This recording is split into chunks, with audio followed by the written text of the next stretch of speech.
Friends, Vaishnavi చనిపోయిన తర్వాత ఆ ఇల్లంతా కూడా బోసిపోయింది. ముఖ్యంగా చెప్పాలి అంటే, ఆ ఇంట్లో అంతకు మునుపు వైష్ణవి, ఆ హరిబాబు గాడు, వైష్ణవి వాళ్ళ అమ్మ, నాన్న, ఇంకా వాళ్ళ అన్నయ్యలు వచ్చి పోతుండేవారు. నిజం చెప్పాలి అంటే, వైష్ణవికి ఆ ఇల్లంటే చాలా ఇష్టం. ఎందుకంటే, తన యూట్యూబ్ ఛానెల్ స్టార్ట్ చేసింది ఆ ఇంట్లోనే.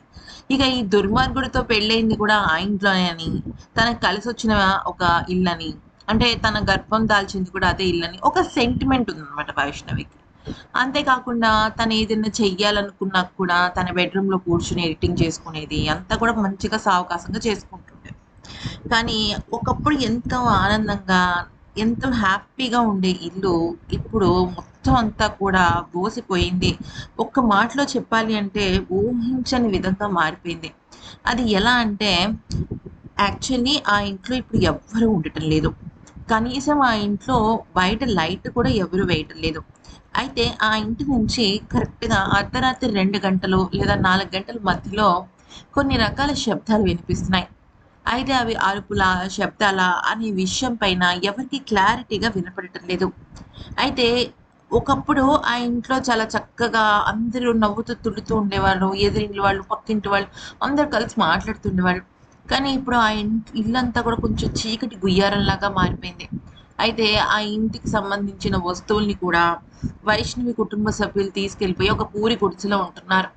అయితే వైష్ణవి ఇంటి నుంచి ఏవో రకరకాల శబ్దాలు వస్తున్నాయి. సరే, అది కూడా పొద్దున పూట గానీ, సాయంత్రం పూట గానీ రావటం లేదు. కేవలం అర్ధరాత్రులు మాత్రమే వస్తున్నాయి. అది కూడా తను చనిపోయిన ఆ సమయంలోనే వస్తున్నాయి. ఇక ఊరి జనాల్లో కొంతమంది ఆ సమయంలో మెలకువగా ఉన్నవాళ్ళు, 4 గంటల ఆ ప్రాంతాల్లో కల్లాపి చల్లాలనుకునే వాళ్ళు లేచి చూసేసరికి, ఏంటి ఈ శబ్దాలు? ఏంటి ఈ అరుపులని గేట్ తీసి లోపలికొస్తే ఆ శబ్దాలు, అరుపులు ఆగిపోతున్నాయి. దీంతో ప్రతి ఒక్కరు కూడా కన్‌ఫ్యూజన్‌లో పడ్డారు. ఏమైంది ఈ ఇంటిలో? వైషమ్యం ఏమన్నా ఉందా? అంటే ఇప్పుడు తన వయసు 19 ఏళ్ళు. పైగా గర్భవతి. ఎంతో అనుకుంది. ఎన్నో కోరికలు కోరుకుంది పాపం. నా బిడ్డ ఇలా పుట్టాలి, నాకు ఆడపిల్ల పుట్టాలి, నాకు ఆడపిల్ల పుడితే మంచిగా నేను పట్లంగా ఏస్తా. ఇలా ఏవేవో అనుకుంటుంది కదా కడుపుతో ఉన్న తల్లి. ఇక ఆ కోరికలు ఏమి తీరకుండానే ఈ దుర్మార్గుడు చంపేశాడు. పోనీ వీడికేమైనా శిక్ష పడిందా అంటే అది లేదు. అందుకనే ఆమె మనసంతా అక్కడే ఉందేమో అని ఆ ఊరి జనాలు అనుకుంటున్నారు.